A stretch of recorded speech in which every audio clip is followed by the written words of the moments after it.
SS Company 1, SS Company 1, SS Company 1. தம்பி யுவன், ஜட்ஜையா வந்துட்டாரு. இங்க வாங்க.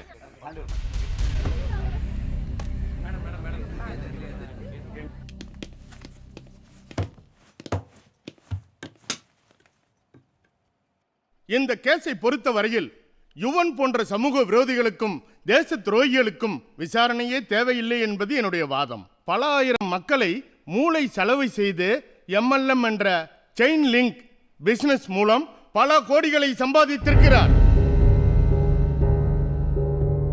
அது மட்டுமல்லாமல் பயங்கரமான தீவிரவாத அமைப்புகளுக்கு நிதி உதவி புரிந்திருக்கிறார். அதற்கான சான்றுகள் தங்களுடைய பார்வைக்கு வைக்கப்பட்டுள்ளது. இவர் பார்ப்பதற்கு பள்ளியில் படிக்கும் மாணவன் போல் இருந்தாலும் இவர் செய்த குற்றங்கள் எண்ணில் அடங்காதவை. இவர் போன்ற இளம் குற்றவாளிகளை தண்டிப்பதனால் மட்டுமே நாளைய இளைஞர் சமுதாயத்தை காப்பாற்ற முடியும்.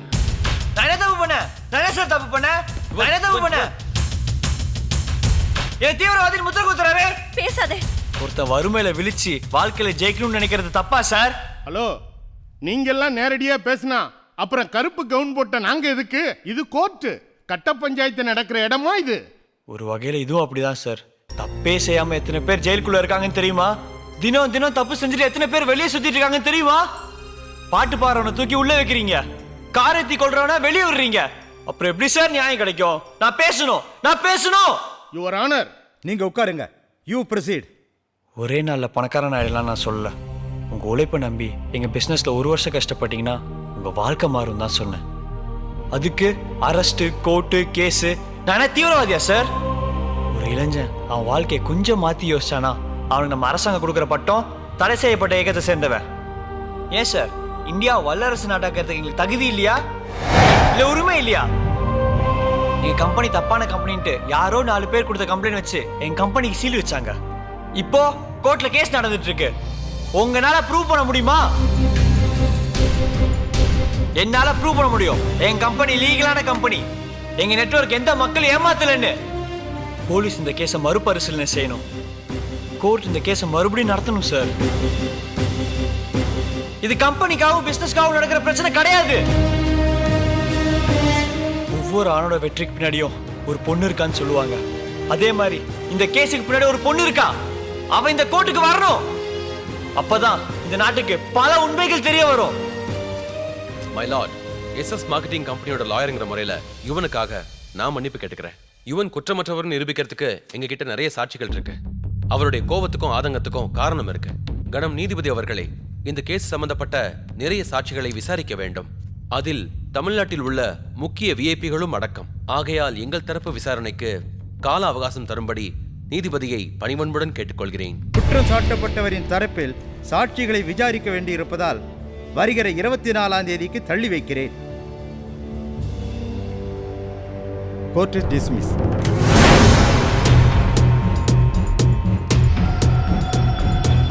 Vijay Srinivasan from CBI.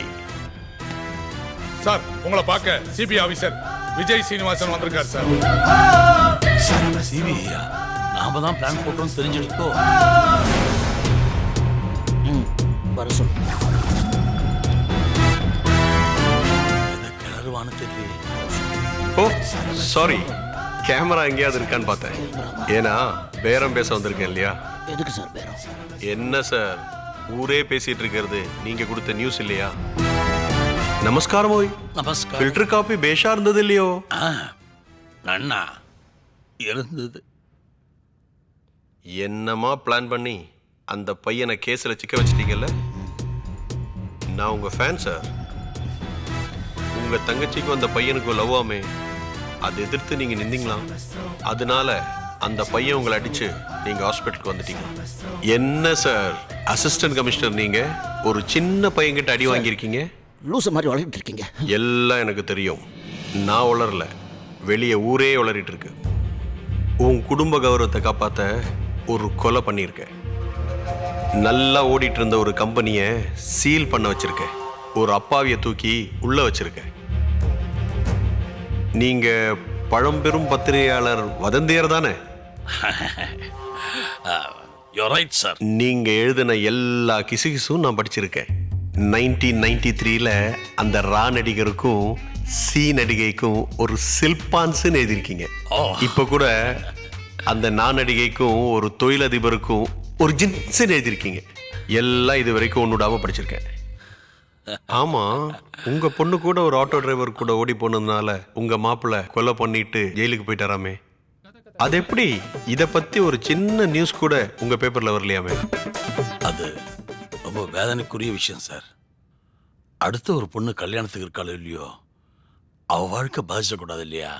உங்க வீட்டு பொண்ணுங்க தப்பு பண்ணா உங்களுக்கு பாதிக்கும் இல்ல? இதே அடுத்த வீட்டு பொண்ணுங்கன்னா எப்படி வேணா எழுதுவீங்க. கள்ளக்காதல், வெட்டி கொலை, இருவர் உல்லாசம் இப்படின்னு எழுதுனா உங்க பேப்பர் நம்பர் 1 சேல்ஸ். என்ன மாமா என்ன பார்த்து லூசுன்னு சொல்லிட்டு இருக்கார்? நான் லூசா? சொல்லுங்க. எந்த மடப்பைய சொன்னா சார் வந்து இப்போ ஒன்றும் குடிமொழிக்கு போகல. 2 கோடி ரூபாய் நீ கொடுத்தா இந்த கேஸ்லேருந்து நீ ஜெயிலுக்கு போகாம நான் பாத்துக்கிறேன். இந்த உலகத்திலேயே நம்பர் 1 உத்தமன் நீன்னு சிபிஐ ரிப்போர்ட் நான் தரேன். ஏய், யார்கிட்ட பேசிருக்க? அசல் கமிஷனர் போலீஸ் தெரியுமா உனக்கு? தெரியும் பிரதர். நம்ம டிபார்ட்மெண்ட்னால 2 கோடி இல்லனா 5 கோடி பணத்தை ரெடி பண்ணிட்டு மாமா கிட்ட கொடுத்துறாதீங்க, நான் வந்து வாங்கிக்கிறேன். மாமா, அடுத்த வாரம் புயல் ஜெயிலுக்கு ஒரு வேலையா வருவேன், நீங்க அங்க இருப்பீங்களா? பேஷா வந்துட்டா போச்சு. புழல் ஜெயிலா? நீக்கங்கண்ட வேலை? யார் இவன்? பார்த்தா நம்மால் மாதிரி தெரியுதா? பேச்சு வேற மாதிரி இருக்கே.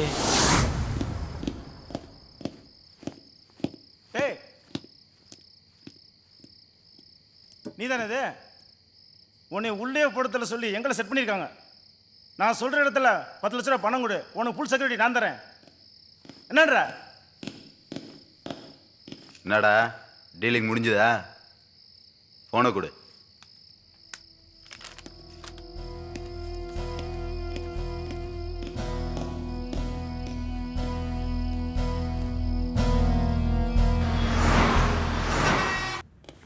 சார், வெளியே ஒருத்தன் ஷாருக் கான் சொல்லி சிஎம் தெரியும் பிஎம் தெரியும் சொல்லி ஒரு ரகலை பண்ணிட்டுக்கிறான் சார். வர சொல்ல அவனை. Yes sir. சத்திய சோதனை. வணக்கம் சார். பேர் என்னடா? ஷாருக் கான் சார். ஷாருக் கான். எந்த சிஎம் எந்த பிஎம் தெரியும் உனக்கு? அவங்க எல்லாம் கார்ல போகும்போது சிக்னல்ல பாத்திருக்கேன் சார். மூஞ்சியும் முகரையும் பாரு. Pavadarayan, son of Nadarayan. ஷாருக் கான் சொன்ன உண்மையான பேர் பாவாட ராயன் தான் சார். ஆனா என்னுடைய படிப்புக்கும் அளவுக்கும் திறமைக்கும் இந்த பேர் செட் ஆகல சார். அதனால ஷாருக் கான் மாத்திட்டேன் சார். இப்போ இல்ல டீனேஜ் பெண்களுக்கு அந்த பேர் தான் சார் பிடிச்சிருக்கு. நீ தாண்டா அந்த டான்ஸ் மாஸ்டரை சாட்டையில் அடிச்சு ஆட சொன்னது? சார் நான் இல்ல சார், அது எங்க அண்ணன் அமீர் கான் சார். டேய் சட்டை கைட்றா கைட்றா. கழட்டவா சார்? பேண்டை கழட்டவா சார்? டேய் கெட் அவுட், வெளியே போ. சார் விசாரணை உன் மூஞ்சிக்கு அது போதும், கிளம்பு. டேய் ஷாரு, ஐயா கீழே நாயர் கடையில் போயிட்டு 2 டீ, 4 சைனா டீ, 2 வடை, 4 கஜுரா சொல்லிட்டு போ. காசு இருக்கா? இருக்கு சார். சீக்கிரம் அனுப்பிச்சுடு. சிபி விசாரணைங்கிறது டீ வடை போண்டாக்கு தானா? இப்படி சாப்பிட்டு தான் இப்படி போண்டா மாதிரி உட்காந்துருக்காரா? ஹாய் ஷாருக், என்னையா சட்டையெல்லாம் கழட்டிட்டு வர? ஒன்றும் இல்லை, மேலே சிபிஐ ஆஃபீஸர் இருக்கார்ல, அவரு என் 6 பேக்கை பார்க்க ரொம்ப ஆசைப்பட்டாரு. அதான் கலட்டி காட்டிட்டு வரேன். நீ பார்க்குற இதெல்லாம் நாங்க கவுண்டமணி படத்திலேயே பார்த்துட்டோம். சிபிஐ விசாரணைனா ஷார்ட் பேண்ட்லாம் கழட்டுவாங்கன்னு தெரியும். அரசியல்ல இதெல்லாம் சகஜமாப்பா. என்னையே சட்டையை கழட்ட சொன்னா உன்னை என்னென்ன கழட்ட சொல்ல போறாரு? என்ன? ஒன்றும் இல்லை, போங்க போங்க.